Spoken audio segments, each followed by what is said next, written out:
Pentingnya mengenali diri sendiri.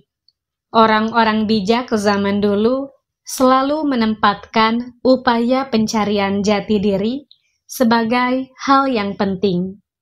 Ini dapat dimaklumi sebab apa gunanya kita membahas hal lain dengan melupakan subjek paling penting dalam kehidupan ini, yaitu manusia diri sendiri. Secara sederhana, pengenalan terhadap diri sendiri dipahami sebagai usaha seseorang untuk melihat dan memahami kelebihan serta kekurangan yang ada dalam dirinya, sehingga ia mampu mengendalikan segala tindakan saat berhadapan dengan orang lain atau dirinya sendiri. Pengenalan terhadap diri sendiri berarti paham betul segala unsur dalam diri, baik itu secara psikologis, fisik, moral, potensi, maupun sosial. Hakikatnya, kita sebagai manusia memiliki dua entitas, yakni berkenaan dengan jasmani dan rohani. Mungkin kita dapat mengetahui dan memahaminya, tetapi bagaimana secara rohani? Hal ini menunjukkan bahwa mengenal diri sendiri tidaklah mudah. Pada dasarnya, jasmani dan rohani adalah unsur penting bagi kita. Jasmani adalah fisik yang mudah dikenal dan dipahami, yang lumayan susah adalah unsur rohani, sebab ia meliputi hal-hal yang tidak kasat mata. Meskipun begitu, dampaknya ada dan nyata bisa dirasakan. Ada banyak cara yang bisa dilakukan setiap orang untuk mengenali dirinya sendiri. Di antaranya, kenali kelebihan dan kelemahanmu. Sangat penting untuk melihat ke dalam diri sendiri, mengenali kelebihan dan kelemahan diri. Yang pertama harus dilakukan adalah melihat diri secara berimbang, agar tidak berada pada salah satu titik ekstrim yang merugikan diri sendiri. Tidak boleh hanya fokus melihat kelebihan, sebab dapat membuat jemawa.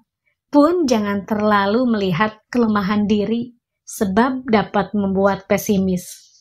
Cobalah tulis 10 hal yang menjadi kelebihan dan kelemahan diri. 10 hal yang menjadi kelebihan akan membuat merasa bernilai, memiliki sejumlah hal yang dapat dibanggakan, sementara 10 hal yang menjadi kelemahan, jadikan itu sebagai batas atau zona yang harus dilewati, tantangan yang melecut diri untuk terus belajar. Yang kedua, perhatikan bidang yang kamu kuasai dan yang tidak kamu kuasai. Harus diakui bahwa bidang dalam hidup ini terlalu luas untuk dikuasai semuanya. Oleh karena itu, kita perlu memerhatikan sejumlah bidang yang menjadi titik kekuatan dan kelemahan. Jadi, jika ada sejumlah bidang yang tidak dikuasai, santai saja. Tidak perlu bimbang atau stres. Tidak perlu memaksakan diri. Jika kita sudah menemukan bidang yang dikuasai, asah dan kembangkan terus kemampuan di sana. Jadilah profesional di bidang tersebut.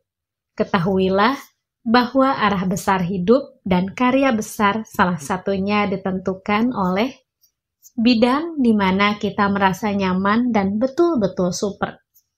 3. Jujur kepada diri sendiri. Mengenal diri sendiri itu proses yang terkadang cukup ribet, tidak hanya melibatkan rasio semata, tetapi juga emosi dan perasaan. Memang ini terkesan kita terlalu melihat dari berbagai sudut pandang, tetapi ini harus diterapkan sebagai evaluasi dan penilaian. Bagaimanapun, kita harus jujur kepada diri sendiri. Proses evaluasi dan penilaian terhadap diri sendiri pastinya tidak nyaman. Namun dengan bersikap jujur, kita akan mengerti siapa sesungguhnya diri kita dan apa yang mesti kita lakukan demi mencapai pribadi yang lebih sempurna. 4. Dengarkan suara hatimu. Tidak hanya mulut yang bisa berbicara dan bersuara, hati pun bisa bersuara, tentu saja dengan caranya sendiri. Kamu perlu mendengarkannya. Suara hati yang kadang disebut sebagai nurani, menyampaikan kejujuran dan kebenaran. Suara hati tidak pernah berbohong tentang diri. Kita boleh menanyakan kepada hati dan mendengarkan suaranya. Dalam keheningan, kamu akan dapat mendengarkan suara hati diri sendiri dengan lebih jelas dan nyaring. Yang perlu dilakukan, berikan respon terbaik dengan berupaya melakukan perbaikan yang diperlukan.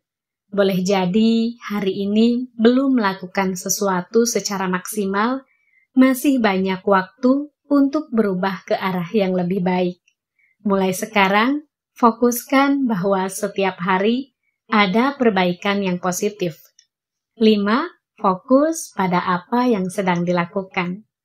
Ketenangan dan kedamaian salah satunya ditentukan dari seberapa fokus dan perhatian terhadap apa yang sedang dilakukan. Oleh karena itu, cobalah memberikan perhatian pada apa yang sedang dikerjakan. Pusatkan pikiran, hati, dan jiwa di sana. Jangan mendua dengan memberikan perhatian pada hal lain secara bersamaan.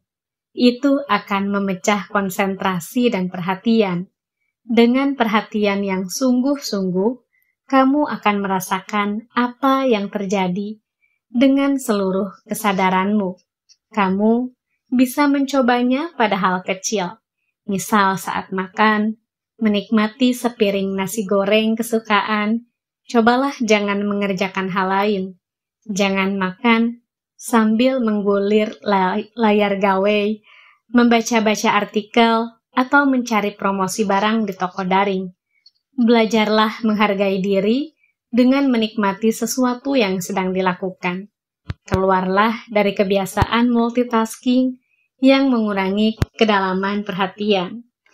Milikilah me time dengan menenangkan pikiran dari kesibukan ganda. Rasakan lingkungan sekitar dengan seluruh indera. Jangan biarkan kesibukan menepikan diri untuk sekedar menikmati indahnya pagi atau syahdunya sore hari dengan senja yang memerah indah di ufuk barat. Nikmatilah hidupmu, jadilah mindfulness.